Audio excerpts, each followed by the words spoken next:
Lieutenant Commander Sarah Mitchell stepped out of the black SUV onto the sun-baked asphalt of Forward Operating Base Redemption in Afghanistan. The desert heat hit her like a physical blow, even through her desert camouflage utilities.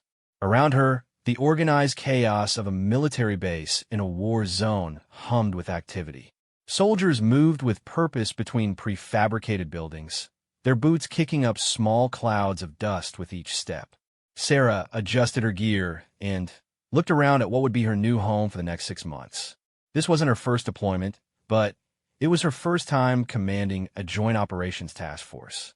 At 32, she had already distinguished herself in the Navy SEALs, earning her trident through some of the most grueling training known to the military. But here, among Army soldiers who had never worked alongside a female SEAL, she knew she would face a different kind of battle. The base commander, Colonel James Harrison, approached with his aide. Harrison was a career Army officer, weathered by multiple deployments and hardened by years of conventional warfare.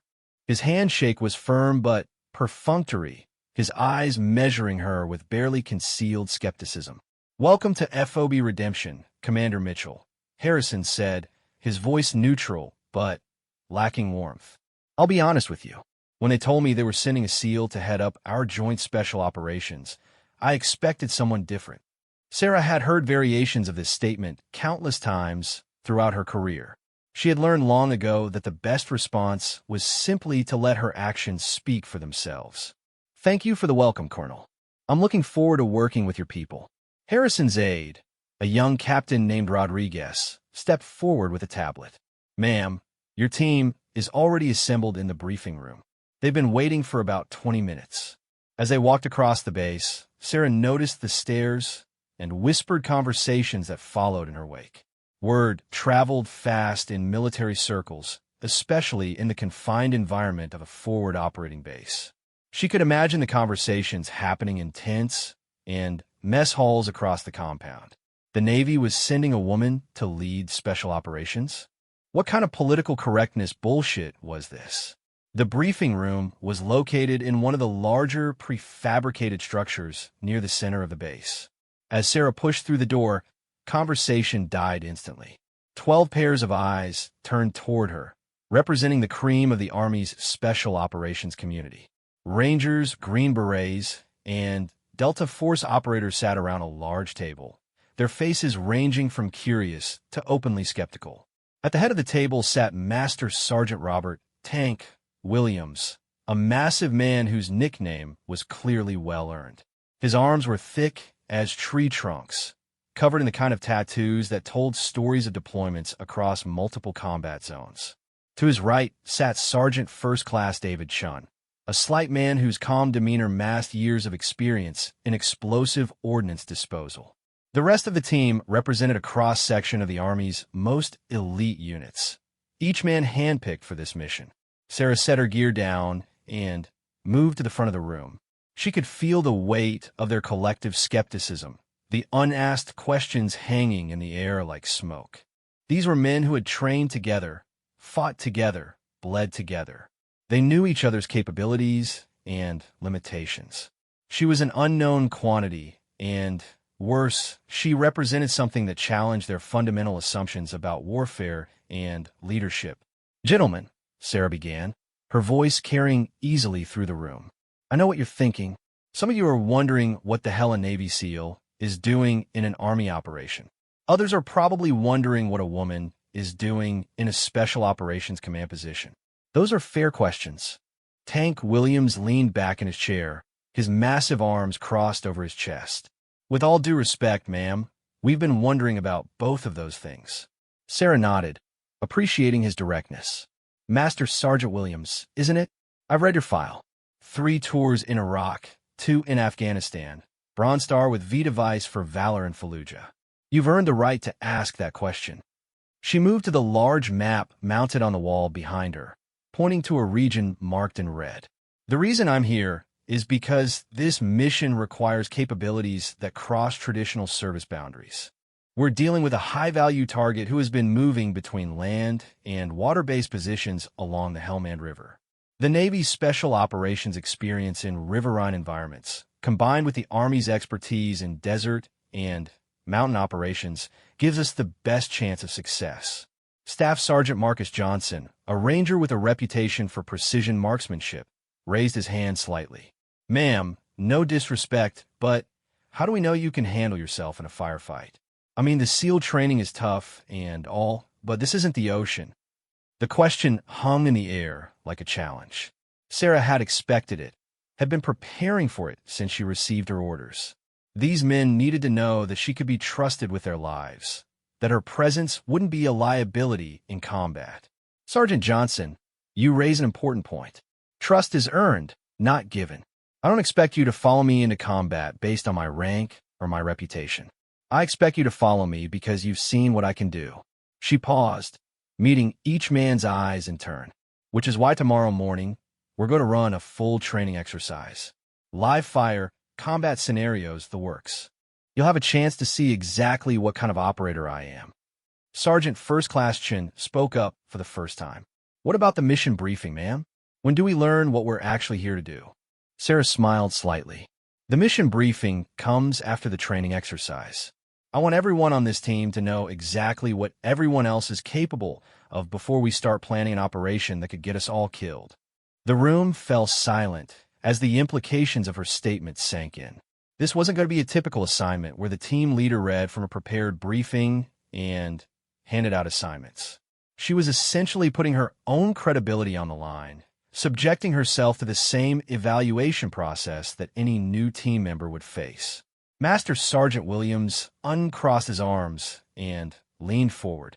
What kind of training exercise are we talking about, ma'am? Close quarters battle, long-range precision shooting, explosive breaching, tactical movement under fire, and water operations, Sarah replied without hesitation. Everything you might expect to encounter on a joint special operations mission. The skepticism in the room was palpable, but Sarah could sense something else beginning to emerge. These were professional soldiers, and they respected preparation and competence above all else. The fact that she was willing to put herself through the same evaluation process they would use for any new team member was earning her a grudging respect. One more thing, Sarah added as the meeting began to wind down. I know some of you have heard stories about SEAL training, about what we go through to earn our tridents. I want you to know that every story you've heard about the physical and mental demands of that training is probably true. But I also want you to know that the reason that training is so demanding is because it prepares us for exactly this kind of mission. As the soldiers filed out of the briefing room, Tank Williams lingered behind. His massive frame filled the doorway as he turned back to face Sarah. Ma'am, I've been doing this for 15 years. I've seen a lot of officers come and go, some good, some not so much. I'll be straight with you. Most of us weren't thrilled when we heard we'd be taking orders from a Navy officer. Especially, he paused, clearly choosing his words carefully. Especially a woman, Sarah finished for him. Williams nodded slowly. Yes, ma'am, but I'll tell you what. The fact that you're willing to prove yourself instead of just pulling rank and expecting us to fall in line, that says something. We'll give you a fair shot tomorrow. After Williams left, Sarah remained alone in the briefing room, studying the map of their operational area. The Helmand River region was a complex maze of villages, irrigation canals, and agricultural areas that provided perfect cover for insurgent movement. The target they would eventually be briefing on was a high-level Taliban commander who had been orchestrating attacks against coalition forces throughout the region. But tonight, her focus was on tomorrow's training exercise. She knew that her performance would set the tone for everything that followed. These soldiers needed to see that she could handle herself in combat, that her presence would be an asset rather than a liability. More importantly, she needed to demonstrate that her unique background and training brought something valuable to the team. Sarah's path to this moment had been anything but conventional. Growing up in a military family, she had always been drawn to service, but the idea of becoming a SEAL had seemed impossible for most of her life. It wasn't until the combat exclusion policies began changing that the possibility even existed. Even then, the road had been extraordinarily difficult. The basic underwater demolition/SEAL training, known as BUD/S, had pushed her beyond every limit she thought she had. The physical demands were crushing. Endless runs in soft sand, ocean swims in frigid water, boat drills that left every muscle screaming. But it was the mental challenges that had truly tested her. The instructors had been relentless, looking for any sign of weakness or hesitation.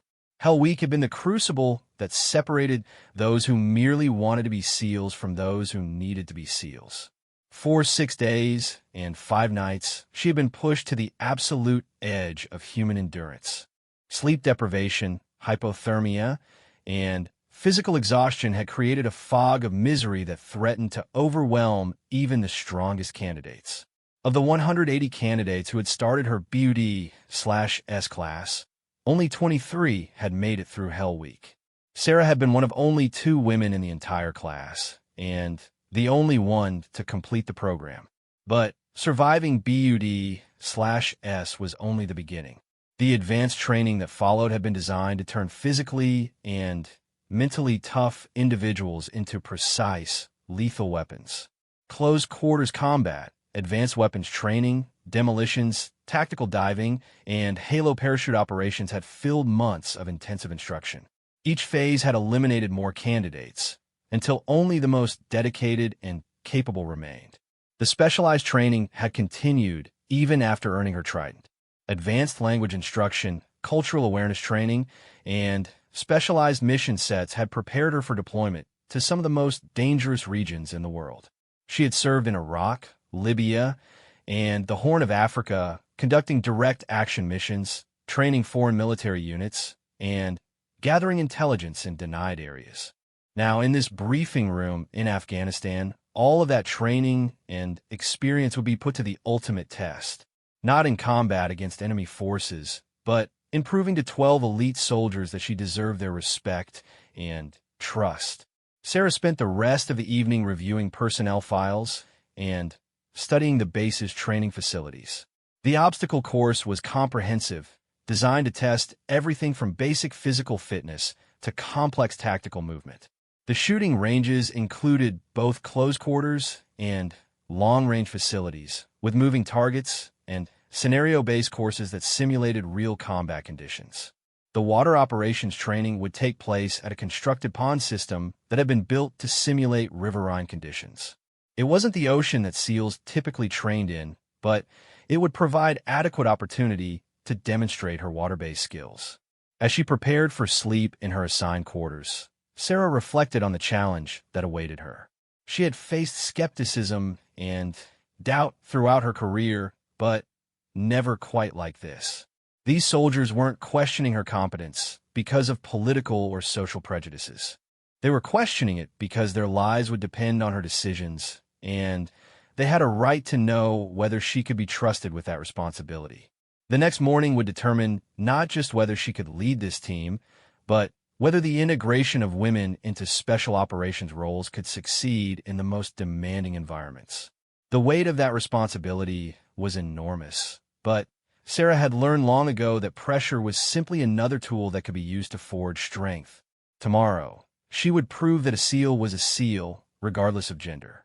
She would demonstrate that the training, dedication, and sacrifice required to earn the Trident-created warriors who could be trusted in any environment, under any circumstances.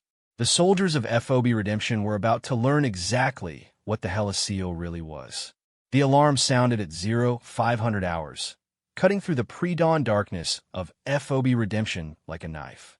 Sarah had been awake for 30 minutes already, using the time to run through her mental preparation routine. She had learned during SEAL training that physical preparation was only half the battle. Mental readiness was what separated good operators from great ones. Outside her quarters, she could hear the sounds of the base coming to life. Generators hummed in the distance, providing power to the various facilities scattered across the compound. The mess hall would be serving breakfast soon, but Sarah had no appetite. Her stomach was tight with the familiar mixture of anticipation and controlled anxiety that preceded any significant challenge. She dressed carefully in her desert camouflage utilities, checking each piece of gear methodically. Her service pistol sat securely in its holster, loaded and ready. Her knife was positioned for easy access. Every piece of equipment had been inspected and double-checked the night before, but she went through the process again anyway.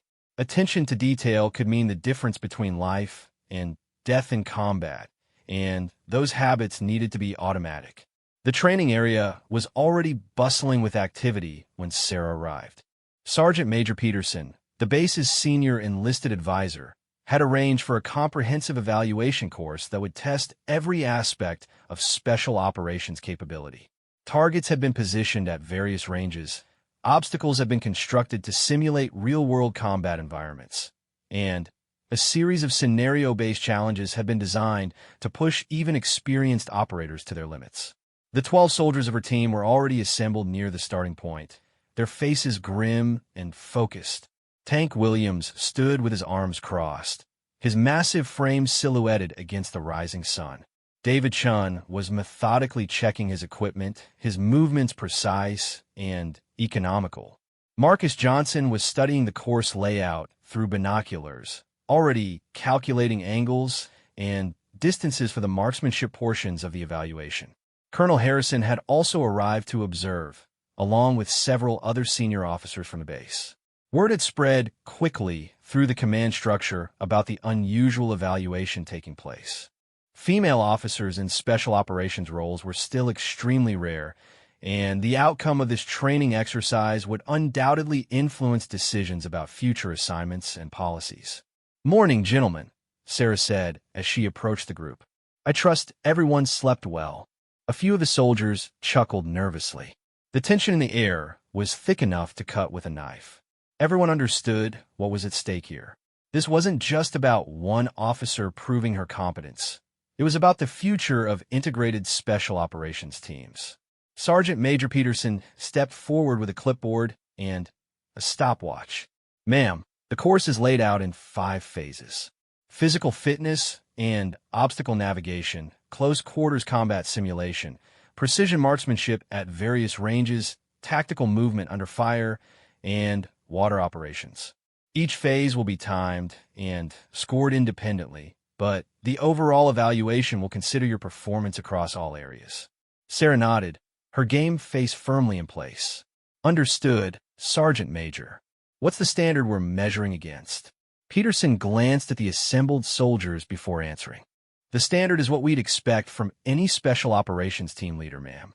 We'll be comparing your performance to the baseline established by operators with similar experience levels." Tank Williams stepped forward, his voice carrying a note of challenge. "Ma'am, with respect, most of us have been through this course multiple times. We know what good performance looks like. We also know what it takes to earn our trust in a combat situation." Sarah met his gaze steadily. "Master Sergeant Williams, I wouldn't expect anything less. Trust is the foundation of any effective team, and it has to be earned through demonstrated competence." The first phase of the evaluation began with a 2-mile run in full gear across the base's obstacle course. The course included wall climbs, rope traverses, crawling sections, and various other challenges designed to test both physical fitness and mental determination. Sarah had been through similar courses countless times during her SEAL training, but she knew that performing well here, in front of these soldiers, carried special significance. She started at a steady pace, her breathing controlled and efficient. The weight of her gear was familiar and comfortable, distributed across her body in a way that maximized mobility while maintaining combat readiness. Behind her, she could hear the soldiers following at their own pace, but she forced herself not to look back. This was about her performance, not a competition with the others. The first obstacle was a 12-foot wall that required both upper body strength and technique to surmount quickly. Sarah approached at speed, using her momentum to carry her up and over in one fluid motion. The technique was straight from SEAL training. Efficiency of movement was more important than brute strength. The rope traverse came next, stretching 50 feet across a simulated river obstacle. Sarah's hands found the rope with practiced ease, her body moving in the steady rhythm that had been drilled into her, during countless training sessions. Her callous palms gripped the rough hemp without slipping, and she maintained a steady pace that conserved energy while still making good time. By the time she reached the crawling section, Sarah could feel sweat beginning to soak through her uniform despite the cool morning air. The obstacle required low crawling under a series of wire barriers for nearly 100 yards, simulating movement under enemy observation. It was exactly the kind of unglamorous, physically demanding task that separated real special operations training from Hollywood fantasy. Sarah dropped to her belly and began the methodical process of propelling herself forward using only her elbows and knees. The desert sand worked its way into every crevice of her uniform and equipment, but she maintained her pace and focus. This was where mental toughness mattered more than physical strength. It wasn't about being the fastest or the strongest. It was about maintaining performance under uncomfortable conditions. The soldiers watching from the sidelines were silent, their expressions unreadable. Colonel Harrison stood with Sergeant Major Peterson, occasionally checking his watch and making notes on his clipboard. Sarah could feel their eyes on her, but she blocked out everything except the obstacle in front of her. The final phase of the physical course was a series of simulated combat movements, sprinting between cover points, diving, and rolling to avoid simulated enemy fire, and navigating through a maze of barriers while maintaining tactical awareness. This was where SEAL training truly distinguished itself from conventional military preparation. Sarah moved through the course like water flowing around obstacles. Each movement was purposeful and efficient, wasting no energy on unnecessary flourishes. She sprinted from cover to cover in short bursts, pausing at each position to scan for threats before moving to the next. When simulated enemy fire forced her to dive for cover, she rolled smoothly into position and immediately prepared for the next movement. Her final time for the physical course was well within the acceptable range for special operations personnel. More importantly, her technique and tactical awareness had been flawless throughout. The soldiers watching had seen competent performance under pressure, the first step in building the trust necessary for effective teamwork. The second phase of the evaluation moved to close quarters combat simulation. This was where Sarah's SEAL training would be put to its most rigorous test. Close quarters battle, or CQB, was one of the most demanding and dangerous aspects of special operations. It required split-second decision-making, precise weapon handling, and the ability to distinguish between threats and non-combatants in high-stress situations.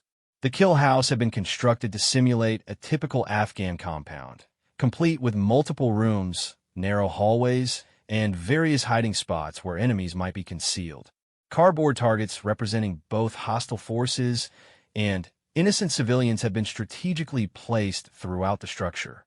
Sarah would have to clear each room systematically, neutralizing threats while avoiding civilian casualties.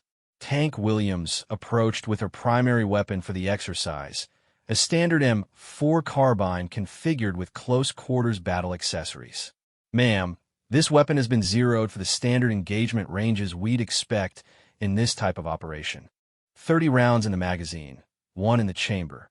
Sarah accepted the weapon and performed a quick functions check, ensuring that the safety, selector switch, and optics were all properly aligned. The M4 was different from the weapons she typically used in SEAL operations, but the fundamentals remained the same. Sight alignment, trigger control, and target identification were universal principles. "Rules of engagement are simple," Sergeant Major Peterson explained. "Hostile targets are marked in red. Civilian targets are marked in blue. You have unlimited ammunition, but every shot will be evaluated for necessity and accuracy. Time limit is 5 minutes for the entire compound." Sarah positioned herself at the entry point, her weapon held in the standard ready position. She took a deep breath, centered herself mentally, and nodded to Peterson. "Ready to commence." The timer started, and Sarah moved through the entrance with controlled aggression. The first room was clear, but she checked every corner and potential hiding spot before proceeding. In special operations, assumptions could be lethal. Every space had to be cleared methodically and thoroughly. The second room contained her first target, a hostile figure positioned behind partial cover. Sarah's weapon came up smoothly, her sight picture acquired instantly, and she placed 2 rounds center mass before the target had time to react. The sound of her shots echoed through the compound, but she was already moving to the next threat. A civilian target appeared in her peripheral vision as she entered the third room. Sarah's finger moved to the trigger guard immediately, her weapon tracking slightly away from the innocent figure while she continued to scan for legitimate threats. The discipline required to hold fire in high-stress situations was one of the most difficult aspects of CQB training. The hostile target in the same room was partially concealed behind the civilian, requiring a precise shot that would neutralize the threat without endangering the innocent. Sarah's training took over, her breathing steady and controlled as she acquired a perfect sight picture. One shot, perfectly placed, dropped the hostile target while leaving the civilian untouched. Room by room, Sarah worked her way through the compound. Each engagement required split-second decisions about threat identification, target prioritization, and tactical movement. She moved with confidence, but never recklessly, checking corners and maintaining situational awareness even while engaging immediate threats. The final room presented the most complex scenario, multiple targets, both hostile and civilian, positioned in a way that required careful tactical movement and precise shooting. Sarah paused at the entrance, quickly assessing the situation before committing to her course of action. She moved to the left, using available cover to isolate the first hostile target while keeping the civilians out of her line of fire. 2 quick shots neutralized the first threat, and she immediately transitioned to the second hostile position. The angle was more difficult this time, requiring her to move closer while maintaining cover from potential return fire. Her final shots of the exercise echoed through the compound as Sarah neutralized the last hostile target. She immediately conducted a final security sweep, ensuring that all threats had been eliminated and all civilians were safe before calling out her completion. Clear. All threats neutralized, no civilian casualties. The silence that followed was broken by the sound of approaching footsteps as the evaluators entered the compound to assess her performance. Tank Williams was the first to reach her, his expression serious as he examined the targets. 12 hostile targets engaged, 12 neutralized, he reported to Peterson. All shots center mass or headshots. No civilian casualties, no missed shots. Total time, 3 minutes, 47 seconds. Colonel Harrison entered the final room and stood silently for a moment, looking at the precise shot placement on each target. When he finally spoke, his voice carried a note of grudging respect. Commander Mitchell, that was some of the finest CQB work I've seen in 20 years of military service. But Sarah knew the evaluation was far from over. The marksmanship phase would test her precision shooting at longer ranges, requiring different skills and techniques. As the group moved toward the rifle range, she could sense a subtle shift in the soldiers' attitudes. They had just witnessed professional competence of the highest order, and their skepticism was beginning to give way to something approaching respect. The rifle range stretched out across a valley beyond the main base compound. Targets had been positioned at ranges from 300 to 800 meters, representing the kind of precision shooting that special operations personnel might be called upon to perform in real combat situations. Marcus Johnson, the team's designated marksman, would be observing this portion of the evaluation with particular interest. Sarah was handed a precision rifle system, a .308 caliber weapon equipped with a high-powered telescopic sight. She spent several minutes familiarizing herself with the weapon system, adjusting the scope, and checking the mechanical zero. Precision marksmanship was as much about understanding your equipment as it was about shooting technique. Wind is light and variable from the northeast, Johnson reported, his voice carrying the authority of years of experience. Targets are steel silhouettes at 300, 500, and 800 meters. 5 shots at each distance, scored for accuracy and consistency. Sarah settled into a stable shooting position behind the rifle. The familiar weight of the weapon against her shoulder was comforting, and she began the deliberate process of breath control and sight alignment that preceded every precision shot. Through the scope, the 300-meter target appeared crisp and clear. Her first shot rang out across the valley, the sound echoing off the distant mountains. Through her scope, she could see the unmistakable splash of impact on the steel target. The subsequent shots followed in steady rhythm, each one finding its mark with mechanical precision. The 500-meter target required more careful calculation of ballistic factors. Sarah adjusted her point of aim to compensate for bullet drop and wind drift, her movements smooth and practiced. Again, her shots found their mark consistently, grouping tightly in the center of the target. The 800-meter shot was the real test. At that range, even small variations in technique or environmental conditions could cause significant misses. Sarah took extra time with her calculations, considering every factor that might affect bullet trajectory. Her first shot at 800 meters was slightly low, but well within the acceptable accuracy standard. She made a minor adjustment and sent 4 more rounds downrange, each one striking the target with satisfying regularity. When the shooting was complete, Johnson walked downrange with binoculars to assess the target damage. His report was delivered in the flat, professional tone of a man who understood precision shooting. 15 shots fired, 15 hits. Average group size at 300 meters, 2 inches. Average group size at 500 meters, 4 inches. Average group size at 800 meters, 8 inches. All within sniper-qualified standards. The tactical movement under fire phase would test Sarah's ability to function effectively while under simulated enemy fire. This was where individual skills merged with tactical awareness and decision-making under pressure. Smoke machines and sound effects would simulate the chaos and confusion of real combat. As the afternoon sun beat down on the training area, Sarah prepared for the final challenges that would determine whether she had earned the trust and respect of the soldiers who would serve under her command. The skeptical questions that had greeted her arrival were beginning to give way to professional acknowledgement of demonstrated competence. But the most challenging test still lay ahead. The tactical movement under fire course had been designed to replicate the chaos and confusion of real combat.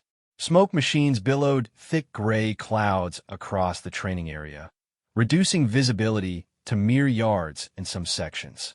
Speakers positioned throughout the course blared the sounds of simulated gunfire, explosions, and radio chatter, creating an environment that challenged every sense.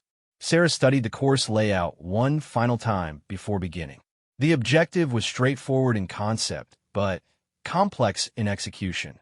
Move from point A to point B while navigating multiple obstacles, engaging targets of opportunity, and making tactical decisions under simulated enemy fire. The course included natural and man-made cover, forcing her to choose movement routes based on terrain analysis and threat assessment. Tank Williams approached with additional equipment for this phase of the evaluation. "Ma'am, you'll be carrying a standard combat load for this exercise. Ammunition, water, first aid kit, and communications gear. Total weight, approximately 40 pounds. Sarah secured the additional gear systematically, ensuring that everything was positioned for easy access while maintaining mobility. The extra weight was familiar from countless training exercises and real-world operations. SEALs routinely operated with heavy loads over long distances, and the additional burden would not significantly impact her performance. Rules of engagement remain the same as the CQB phase, Sergeant Major Peterson explained. Hostile targets marked in red, civilians marked in blue. You'll also encounter wounded friendly personnel who will require immediate medical attention. Failure to provide aid or leaving casualties behind will result in automatic failure. The complexity of the scenario was immediately apparent. This wasn't simply a test of physical fitness or marksmanship. It was an evaluation of tactical decision-making, leadership under pressure, and the ability to prioritize multiple competing demands in a chaotic environment. Time limit is 20 minutes, Peterson continued. The course is approximately 2 kilometers long with multiple engagement areas and decision points. You'll be evaluated on movement techniques, target engagement, medical response, and overall tactical awareness. Sarah positioned herself at the starting point, her weapon held in the ready position. The sounds of simulated combat were already beginning to affect her hearing, forcing her to rely more heavily on visual cues and tactical intuition. She took a deep breath, centered herself mentally, and nodded her readiness to begin. The timer started, and Sarah immediately moved toward her first piece of cover. The smoke was thick enough to provide concealment, but also limited her ability to see potential threats or navigation landmarks. She moved in short bounds, pausing at each covered position to observe and orient before continuing. Her first challenge came within the first 100 meters of the course. The sound of someone calling for medical assistance cut through the background noise, drawing her attention to a figure lying beside the path. As she approached, she could see it was a mannequin dressed in military fatigues with simulated wounds marked by red paint. Sarah immediately dropped to one knee beside the casualty, her weapon positioned to provide security while she conducted a rapid assessment. The simulated wounds indicated severe bleeding from the leg and possible head trauma.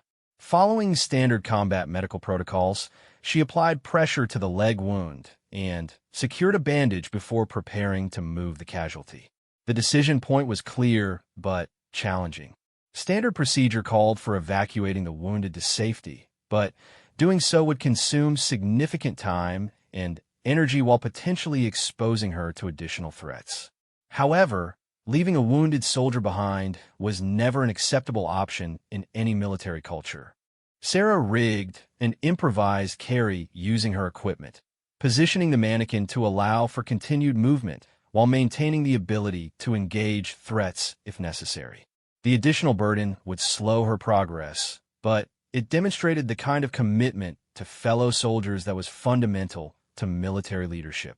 As she continued through the course, the challenges became increasingly complex. Hostile targets appeared from concealment, requiring immediate engagement while maintaining care for the casualty. Sarah's training took over, her body moving automatically through the practiced motions of threat identification, target engagement, and tactical movement. The smoke grew thicker as she approached the midpoint of the course, reducing visibility to almost zero in some areas. Navigation became a matter of dead reckoning and tactical intuition, using terrain features and compass bearings to maintain direction toward the objective. This was where SEAL training in adverse conditions proved its value. A series of hostile targets appeared in rapid succession, positioned to test her ability to engage multiple threats while maintaining mobility. Sarah's rifle came up smoothly, her sight picture acquired instantly despite the limited visibility. 2 rounds center mass dropped the first target, and she immediately transitioned to the second threat position.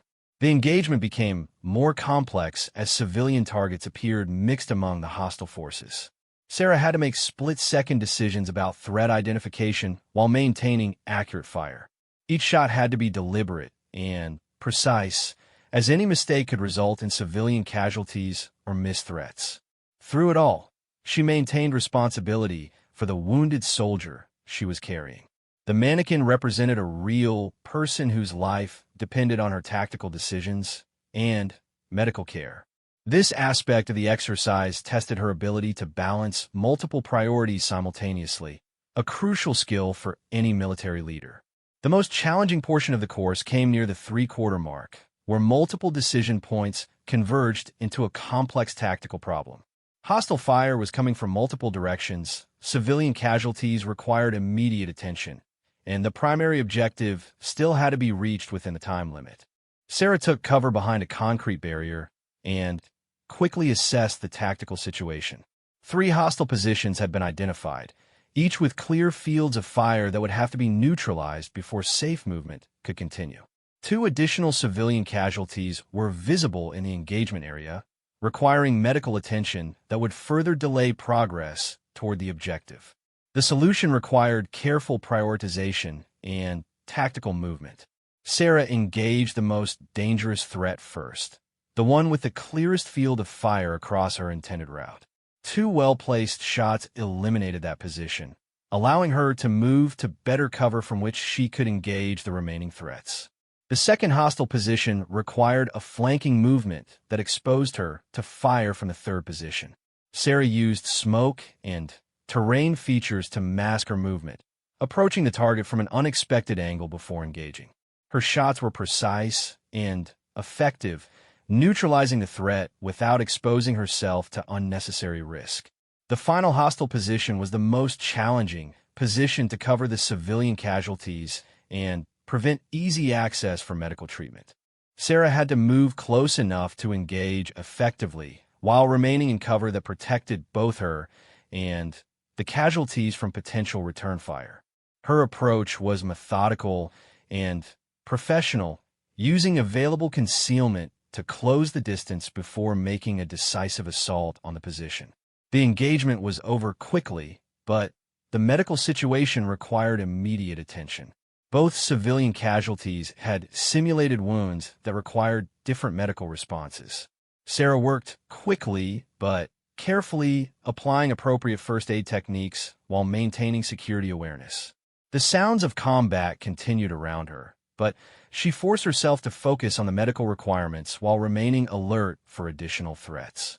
The final push to the objective required another difficult decision about casualty evacuation. Standard procedures called for removing wounded personnel from the danger area, but doing so would consume the remaining time available for completing the primary mission. The decision tested her ability to balance humanitarian concerns against mission requirements. Sarah made the tactical decision to establish the casualties in a secure position with adequate cover before continuing to the objective. She marked their location clearly and called in their position using the provided communications gear, ensuring that they would be evacuated by follow-on forces. The final sprint to the objective was complicated by additional hostile targets positioned to defend the final approach. Sarah's ammunition was running low, forcing her to make each shot count while maintaining the aggressive movement necessary to complete the mission within the time limit. Her final engagement was at close range against multiple targets positioned around the objective. Sarah moved with controlled aggression, using available cover to isolate individual threats before engaging. Her shooting was precise and economical, placing shots exactly where they needed to go without wasting ammunition on unnecessary follow-up rounds. When the timer stopped, Sarah was in position at the objective with all threats neutralized and all casualties properly treated and evacuated. Her total time was 18 minutes and 37 seconds, well within the acceptable standard for the exercise. The silence that followed was broken by the sound of approaching vehicles as the evaluation team moved to assess her performance. Tank Williams was the first to reach her position, his massive frame emerging from the dissipating smoke like something from a military recruitment poster. "Ma'am, that was some serious tactical movement," he said, his voice carrying a note of genuine respect.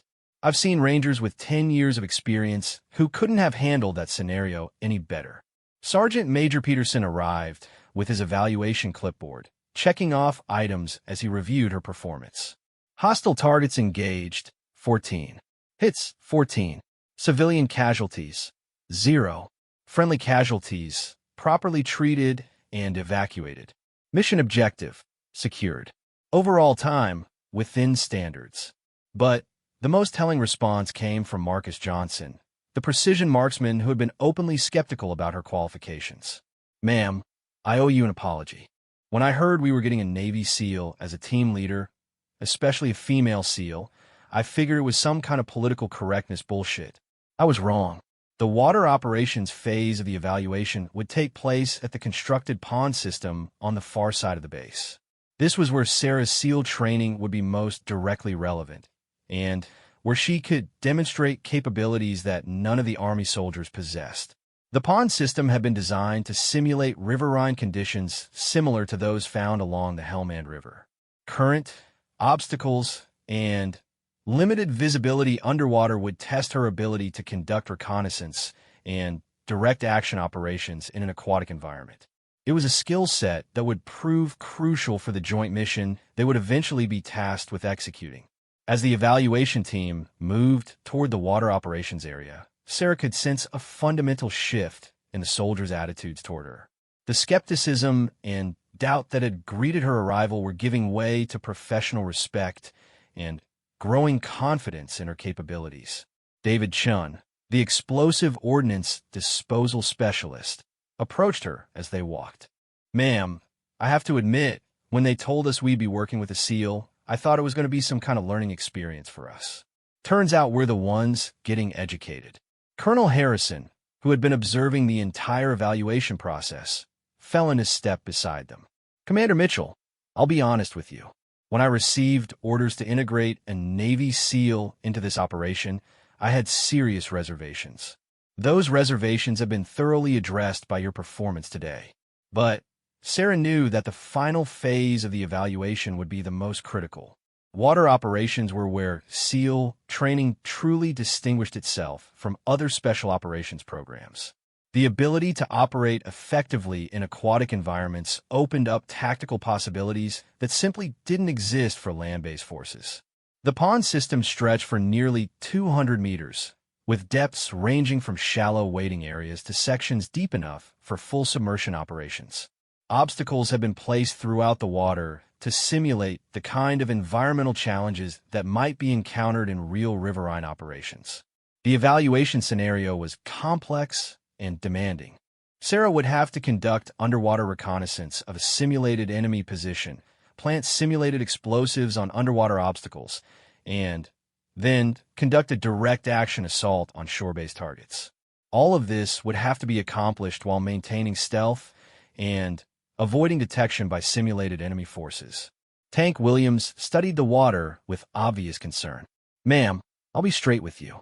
Most of us are comfortable in the water, but what you're about to do is way beyond anything we've trained for. If something goes wrong out there..." Sarah appreciated his concern, but she also recognized the opportunity to demonstrate capabilities that would be crucial for their upcoming mission. "Master Sergeant Williams, I understand your concern. Water operations are inherently dangerous, even under controlled conditions. But they're also a capability that could make the difference between mission success and failure in our operational environment." She began preparing her equipment for the water phase, checking each piece of gear methodically. Underwater operations required specialized equipment and techniques that were fundamentally different from land-based operations. Every piece of gear had to be secured and positioned to prevent loss while allowing for easy access when needed. The diving equipment was basic, but functional, a rebreather system that would allow for extended underwater operations without creating telltale bubbles that might reveal her position. Waterproof containers protected her weapons and communications equipment, while specialized tools would be needed for the simulated demolitions work. As Sarah entered the water, she could feel the familiar sensation of transitioning from a land-based to an aquatic environment. The water was cold, but not uncomfortably so, and the visibility was adequate for the task she would need to perform. This was where years of training in much more challenging conditions would prove their value. The underwater reconnaissance phase required her to approach the simulated enemy position without detection, gather intelligence about defensive positions and obstacles, and then withdraw to plan the assault phase. Sarah moved through the water like a predator, her movements smooth and efficient. The simulated enemy position was more complex than it had appeared from the surface. Underwater obstacles had been positioned to prevent easy approach routes, and detection devices had been placed to challenge her stealth capabilities. Sarah had to find a route that avoided detection while still allowing her to gather the necessary intelligence. Her approach was methodical and patient.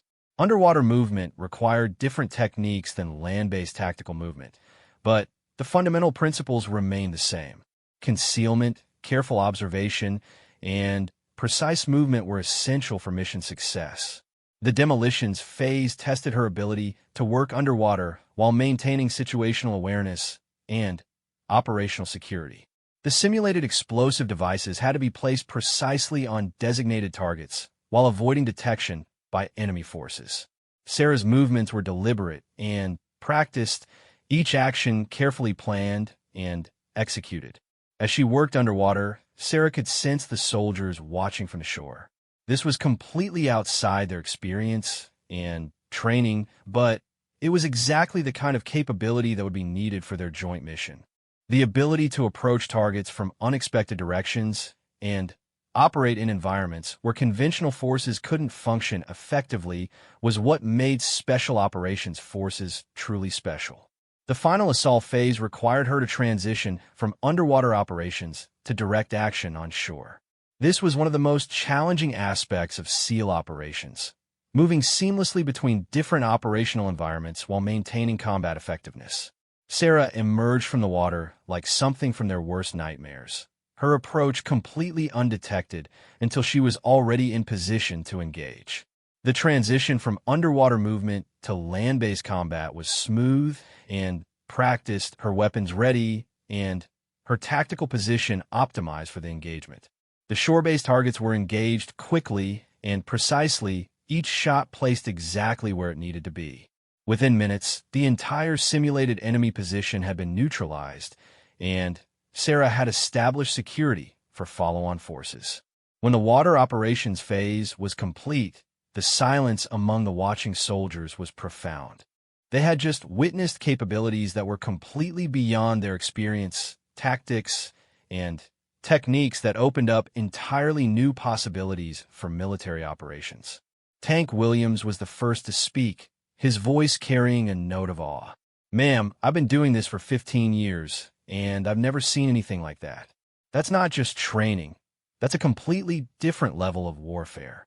As the evaluation team gathered to review her overall performance, Sarah could see that everything had changed. The skeptical soldiers who had questioned her qualifications that morning had been replaced by professionals who understood exactly what kind of operator she was and what capabilities she brought to their team. The briefing room felt different when Sarah entered the next morning. The same 12 soldiers sat around the same table, but the atmosphere had fundamentally changed. Where skepticism and doubt had dominated the previous day, professional respect and genuine curiosity now filled the space. Tank Williams nodded respectfully as she entered, while Marcus Johnson actually stood briefly in acknowledgement of her presence. Colonel Harrison was already present, along with several intelligence officers Sarah hadn't met before. Maps, photographs, and classified documents covered the large table, indicating that the real mission briefing was about to begin. The evaluation phase was complete. Now it was time to put her proven capabilities to work. "Gentlemen, Commander Mitchell," Colonel Harrison began formally, "what I'm about to share with you is classified at the secret level. Everything discussed in this room stays in this room unless specifically cleared for broader distribution." Sarah took her position at the head of the table, her role as team leader now clearly established and accepted. The soldiers arranged themselves around the table with the kind of focused attention that indicated they were ready to receive mission-critical information. "Our target is Mullah Abdul Rahman, a high-level Taliban commander who has been orchestrating attacks against coalition forces throughout the Helmand River Valley," Harrison continued, pointing to a photograph of a bearded man in traditional Afghan dress. "Rahman has been responsible for at least 15 IED attacks in the past 3 months, resulting in 12 coalition deaths and 37 wounded." The intelligence officer, a young captain named Stevens, stood to present the detailed briefing. "Rahman operates from a compound located on an island in the Helmand River, approximately 40 kilometers north of our current position. The compound is heavily fortified and surrounded by natural obstacles that make conventional assault extremely difficult." Sarah studied the aerial photographs of the target area, immediately recognizing why her unique skill set had been considered essential for this mission. The compound was positioned to take advantage of the river's natural defensive properties, with clear fields of fire in all directions and multiple escape routes available via watercraft. Previous attempts to neutralize Ramon have failed due to the compound's defensive position and the target's ability to detect approaching forces, Stevens continued. Ground-based approaches are channeled through narrow causeways that are heavily defended and mined. Air assault has been ruled out due to the presence of sophisticated anti-aircraft weapons. Tank Williams leaned forward, studying the photographs intently. Ma'am, this looks like the kind of target that's going to require some creative problem-solving. Conventional approaches clearly aren't working. Sarah nodded, her mind already working through the tactical possibilities presented by the terrain and enemy dispositions. Captain Stevens, what's our intelligence on Ramon's daily routine and security procedures? Stevens consulted his briefing materials before responding. Ramon typically remains in the main compound during daylight hours, conducting business and meeting with subordinates. He moves to a smaller, more secure bunker at night. Security is heaviest during the day when he's most active, but the defensive positions are manned around the clock. David Chun, the explosive ordnance disposal specialist, raised his hand. What kind of weapons and equipment are we looking at? If we're going to breach those defenses, we need to know what we're up against. The compound includes at least 2 heavy machine gun positions, multiple sniper hides, and an unknown number of RPG teams, Stevens replied. Intelligence also indicates the presence of improvised explosive devices around the perimeter and along the most obvious approach routes. Sarah absorbed the information systematically, her SEAL training automatically organizing the tactical challenges into manageable components. The mission would require careful planning, precise execution, and capabilities that existed nowhere except in the special operations community. What's the timeline for this operation? She asked. Colonel Harrison answered immediately. Ramon is scheduled to meet with several subordinate commanders in 3 days. Intelligence indicates this will be one of the rare occasions when multiple high-value targets will be present at the compound simultaneously. We want to hit them when we can achieve maximum impact on their operational capabilities. The compressed timeline added another layer of complexity to an already challenging mission. 3 days would be barely enough time for detailed planning, rehearsals, and preparation, especially given the specialized nature of the operation.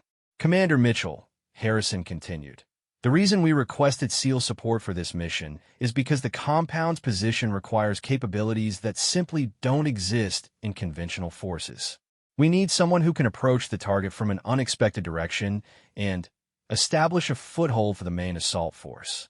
Sarah studied the aerial photographs again, her tactical mind automatically calculating approach routes, timing factors, and equipment requirements. The solution was beginning to take shape, but it would require precise coordination between water-based and land-based operations. Gentlemen, here's what I'm thinking, Sarah began, moving to the map display. The compound's defenses are oriented toward land-based approaches, which makes sense given the historical threats they've faced. But that orientation creates vulnerabilities in other directions. She traced her finger along the river course, pointing out key terrain features that would be crucial to mission success. If we approach from the water during hours of darkness, we can establish a foothold on the island before the defenders can react effectively. The challenge is coordinating that initial assault with follow-on forces. Tank Williams studied the map carefully. Ma'am, what kind of approach are you thinking about? The river looks like it's got a pretty strong current, and there's not much cover once you get close to the target. Sarah appreciated his tactical awareness and professional curiosity. Master Sergeant Williams, that's exactly the kind of detailed planning we need to work through. The approach will require underwater movement for the final approach, surface swimming for the longer distances, and precise timing to coordinate with your overland assault. Marcus Johnson looked up from the photographs he had been studying. Ma'am, if you're doing an underwater approach, you'll need someone providing overwatch with precision fire capability. Those sniper positions could make your assault extremely hazardous. Agreed, Sarah replied. That's where your expertise becomes crucial. We'll need precision fire support to neutralize key defensive positions at exactly the right moment in the assault sequence. The planning session continued for several hours as the team worked through the complex tactical challenges presented by the mission. Each soldier contributed expertise from their particular specialty, creating a comprehensive plan that leveraged the unique capabilities of each team member. Davidson focused on the explosive challenges, both defensive and offensive.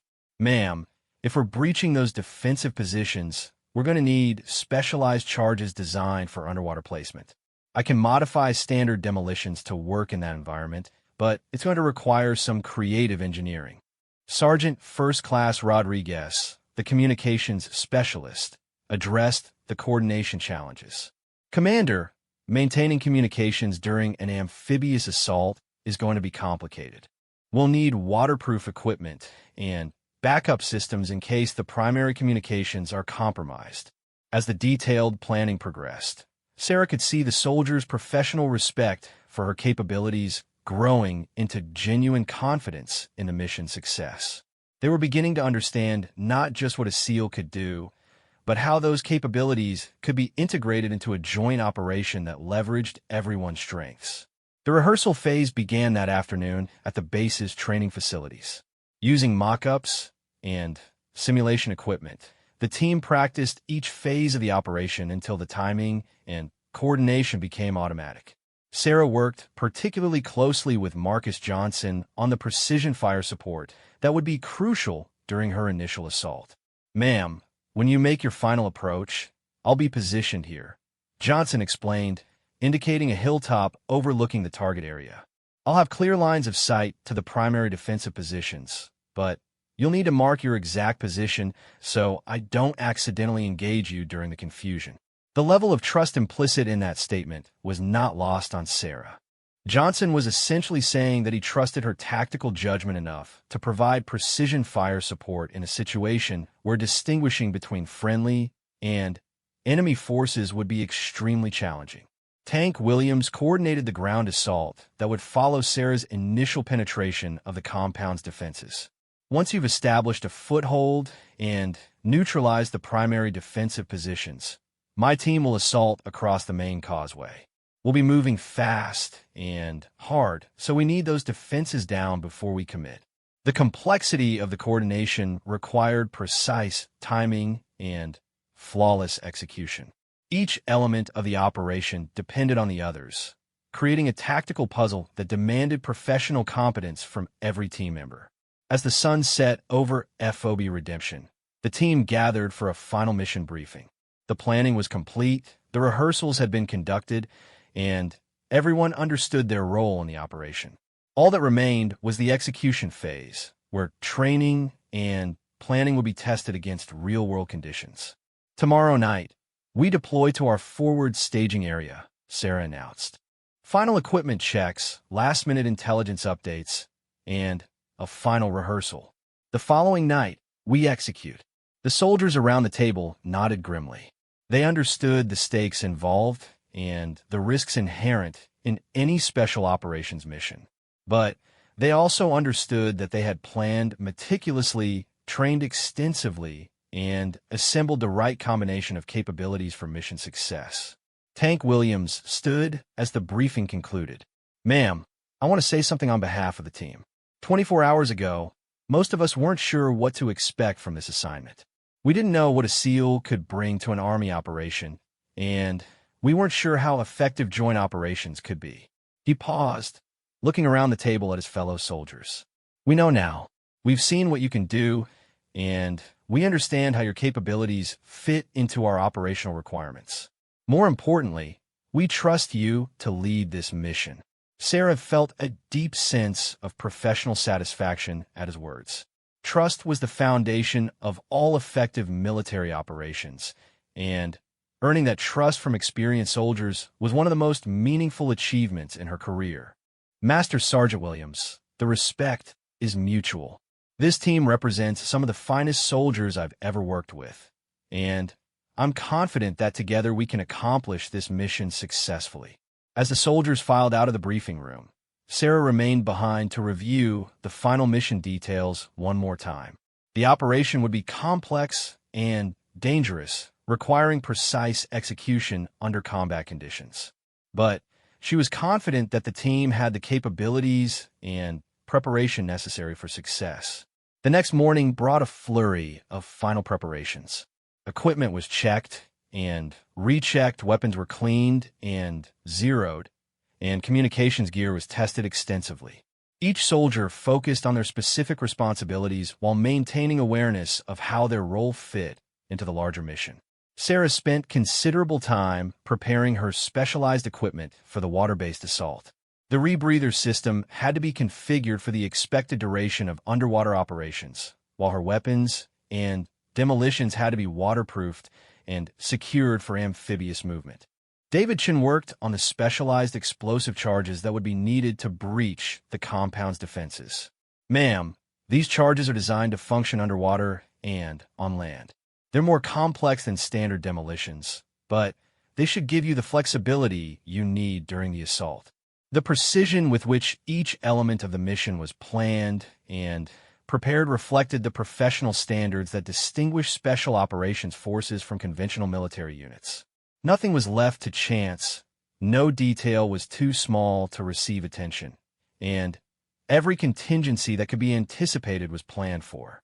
As evening approached, the team conducted a final rehearsal using the base's training facilities.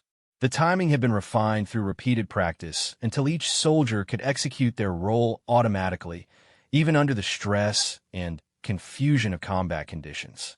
Remember, Sarah addressed the team during the final briefing, this mission succeeds or fails based on our ability to work together as a unified team. Everyone's expertise is crucial, everyone's role is essential, and everyone's safety depends on everyone else's professional performance. The soldiers around the table nodded their understanding. They had transformed from a group of skeptical individuals into a cohesive team capable of executing complex special operations missions. The question that had brought them together, what the hell a SEAL could contribute to an Army operation, had been thoroughly and definitively answered. Tomorrow night, they would put that answer to the ultimate test in combat against a real enemy who would not hesitate to kill any of them if given the opportunity. The evaluation phase was over. The real mission was about to begin. The mission began at 2,200 hours under a moonless sky that provided perfect cover for clandestine operations. Sarah checked her equipment one final time in the back of the transport vehicle as the convoy moved toward their forward staging area. Around her, the soldiers of her team conducted their own final preparations with the quiet professionalism of experienced operators. Tank Williams rode in the lead vehicle, coordinating with the intelligence cell to receive any last-minute updates on enemy activities in the target area. Marcus Johnson traveled with his precision rifle system carefully secured, ready to establish overwatch positions that would provide critical fire support during the assault. David Chin monitored communications traffic, ensuring that all elements of the operation remained coordinated despite the complex movement requirements. The staging area was located in a hidden valley approximately 5 kilometers from the target compound. The location had been selected to provide concealment from enemy observation while offering multiple routes for both approach and withdrawal. Camouflage shelters had been established earlier by advance elements, creating an invisible forward operating base from which the mission would be launched. Sarah emerged from the transport vehicle and immediately began her final preparations for the water-based approach. The specialized equipment required for amphibious operations was substantially different from standard land-based gear, and every piece had to be checked and positioned precisely before beginning the approach. The rebreather system was first priority, a closed-circuit breathing apparatus that would allow her to remain submerged for extended periods without creating telltale bubbles that might reveal her position. Sarah tested each component methodically, ensuring that the carbon dioxide scrubber was functioning properly and that the oxygen supply would last for the planned mission duration plus emergency reserves. Her weapons had been specially prepared for amphibious operations. The primary assault rifle was equipped with corrosion-resistant coatings and waterproof seals that would allow it to function reliably even after extended submersion. Her sidearm was secured in a waterproof holster designed for quick access during emergency situations. The demolition charges prepared by David Chun were particularly critical to mission success. These specialized explosives were designed to function underwater and could be attached to submerged obstacles or defensive positions. Each charge was individually waterproofed and equipped with remote detonation systems that would allow Sarah to coordinate their use with the main assault. Ma'am, final intelligence update, reported Captain Stevens, the intelligence officer who had remained at the staging area to monitor enemy communications. Target Ramon is confirmed present at the compound, along with at least 3 subordinate commanders. Enemy strength appears consistent with our estimates. Approximately 20 fighters with heavy weapons positions as briefed. Sarah nodded, absorbing the information while continuing her equipment preparations. The presence of multiple high-value targets confirmed the importance of the mission and increased the potential impact of success. However, it also indicated that the compound's defenses would be at maximum alertness. Tank Williams approached as Sarah completed her equipment checks. Ma'am, my element is ready to move to our assault positions. We'll be in place and ready to execute on your signal. The coordination between the water-based and land-based elements of the operation was crucial to mission success. Sarah's initial assault had to neutralize key defensive positions and create opportunities for the main force to assault across the heavily defended causeway approaches. Master Sergeant Williams, remember that timing is critical. If you move too early, the defenders will have time to reposition and coordinate their response. If you wait too long, I could be overwhelmed by concentrated enemy fire. Williams nodded grimly. Understood, Mom. We'll be monitoring your progress and ready to execute immediately on your signal. Marcus Johnson had already departed for his overwatch position, carrying his precision rifle system and specialized ammunition designed for long-range engagements. His role would be to provide covering fire during the most vulnerable phases of Sarah's approach and to neutralize specific threats that could compromise the mission. The approach to the river required careful movement through terrain that offered limited concealment. Sarah moved alone, using natural vegetation and terrain features to avoid detection by enemy patrols or observation posts. The weight of her equipment was substantial, but years of training had conditioned her to operate effectively under such burdens. The Hellman River was dark and cold when Sarah reached the insertion point. The current was stronger than anticipated, requiring her to adjust her planned approach route to compensate for the additional drift. She conducted a final equipment check before entering the water, ensuring that everything was properly secured for the long approach swim. The initial phase of the approach was conducted on the surface, using a combat swimming stroke that minimized noise while maintaining reasonable speed. Sarah's movements were smooth and efficient, her breathing controlled and rhythmic. The darkness provided excellent concealment, but it also made navigation more challenging. As she approached the outer perimeter of the compound's defensive zone, Sarah transitioned to underwater movement. The rebreather system functioned flawlessly, providing adequate oxygen while eliminating the bubbles that would reveal her position to enemy sentries.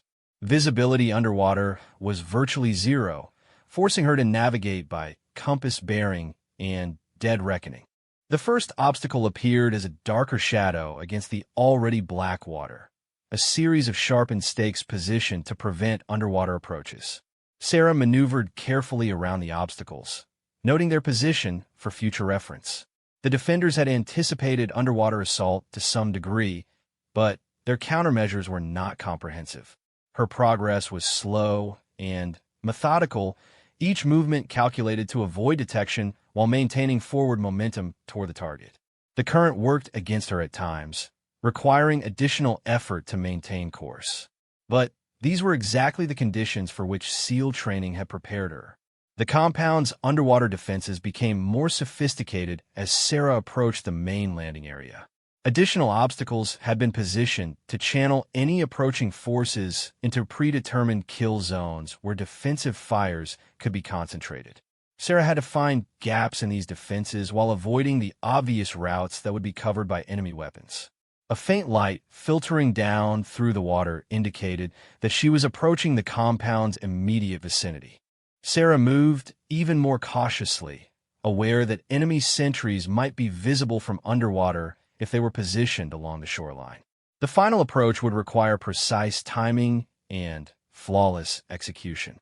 The landing site was a narrow beach area on the backside of the island, positioned to provide concealment from the main defensive positions while offering access to the compound's interior. Sarah had selected this location during the planning phase based on aerial reconnaissance and intelligence reports.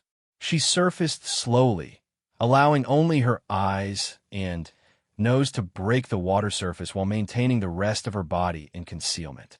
The immediate area appeared clear of enemy activity, but Sarah remained submerged for several additional minutes to ensure that no patrols were moving through the area. The transition from water to land was one of the most vulnerable phases of any amphibious operation. Sarah moved quickly but carefully, ensuring that her equipment was ready for immediate use while maintaining tactical awareness of potential threats. Her assault rifle was brought to ready position as soon as she reached solid ground.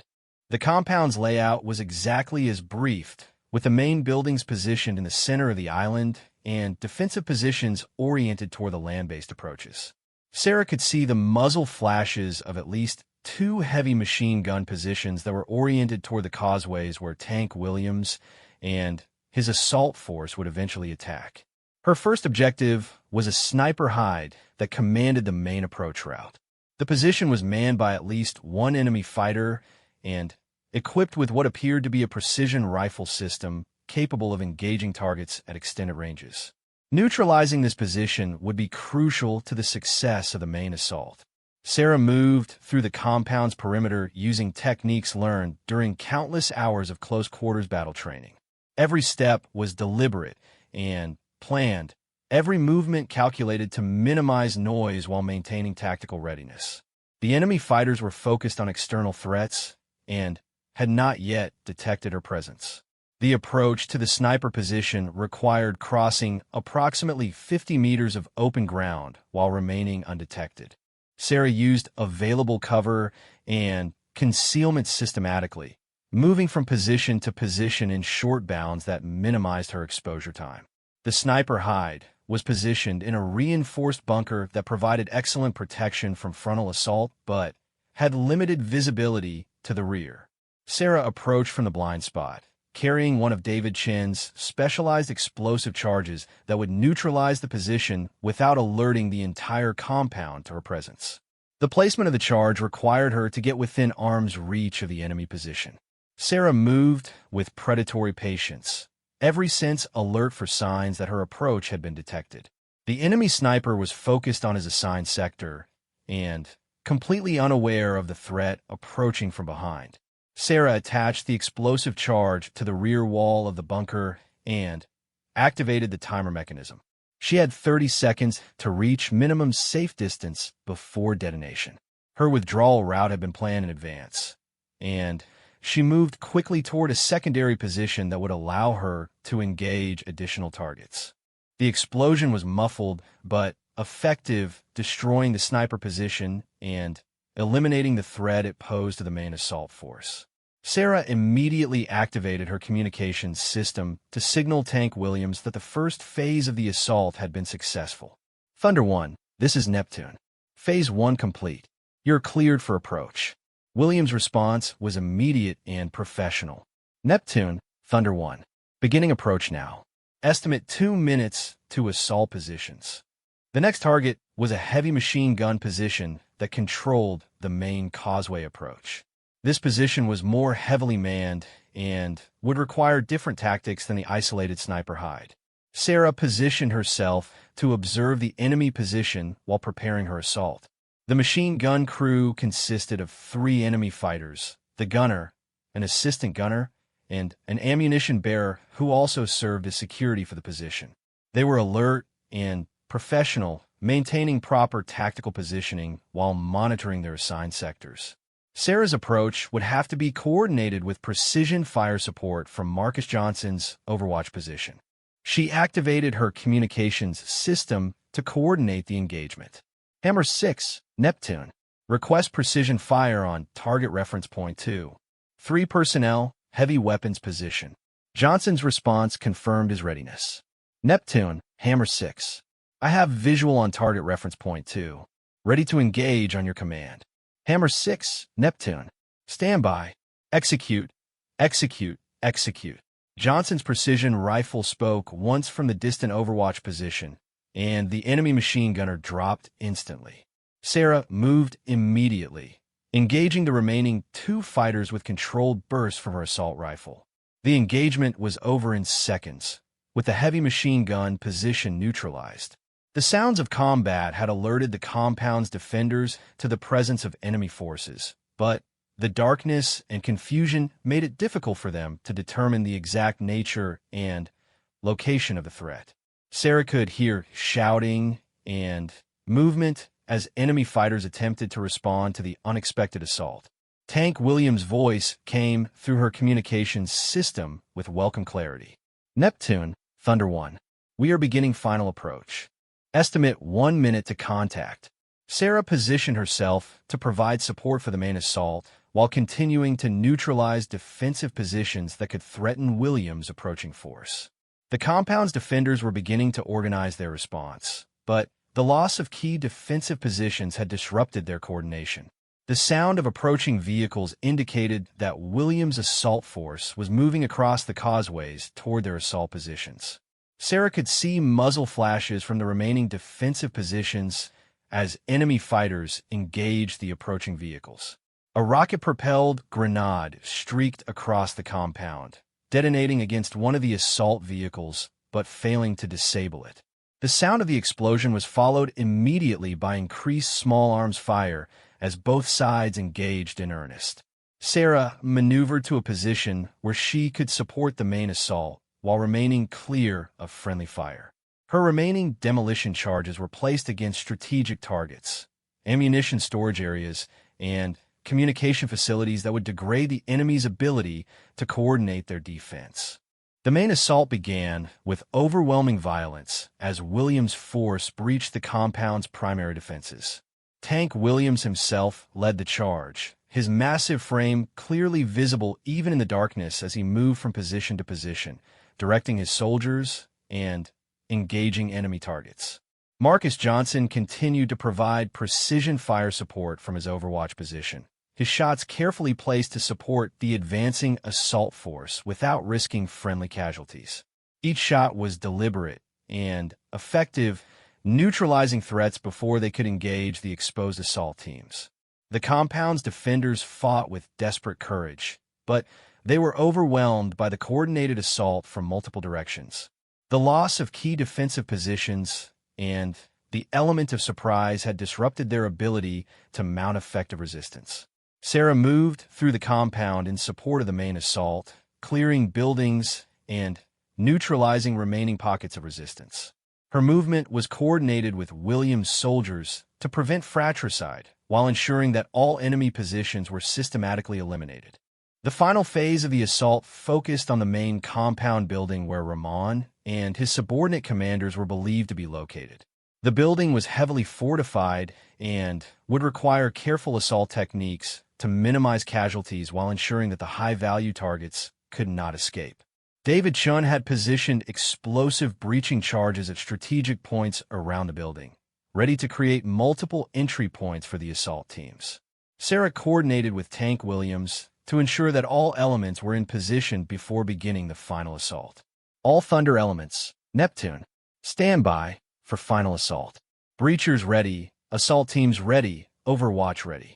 The breaching charges detonated simultaneously, creating multiple entry points and stunning the defenders inside the building.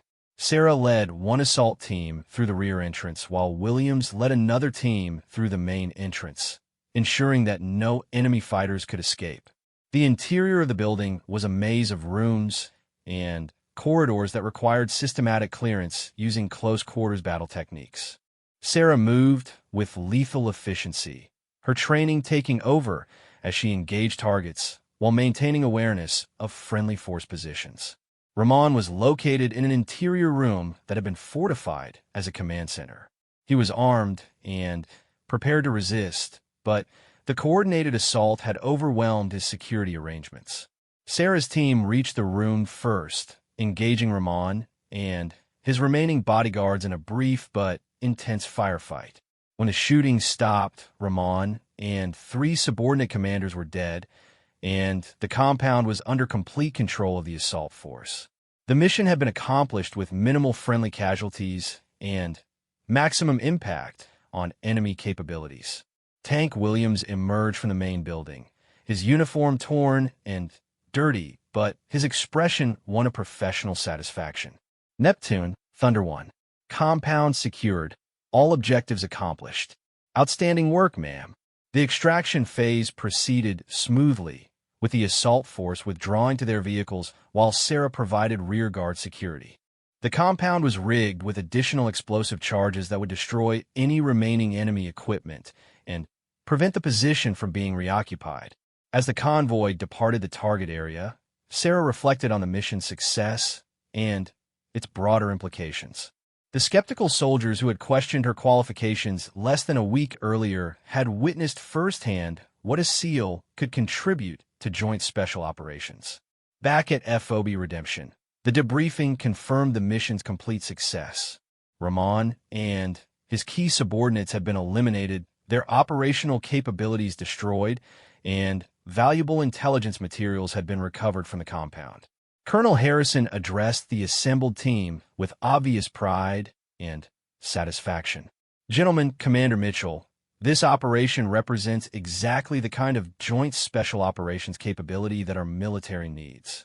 The integration of Navy SEAL expertise with Army Special Operations created capabilities that neither service could have achieved independently. Tank Williams stood to address the team on behalf of all the soldiers who had participated in the mission. Ma'am, I think I can speak for everyone when I say that this week has been an education for all of us. We learned what a SEAL really is, and we learned what joint operations can accomplish when they're done right. He paused, looking around at his fellow soldiers before continuing. A week ago, someone asked what the fuck is a SEAL. Now we know. A SEAL is an operator who brings capabilities we didn't even know we needed. A SEAL is someone who can approach problems from directions we never considered. Most importantly, a SEAL is someone we can trust.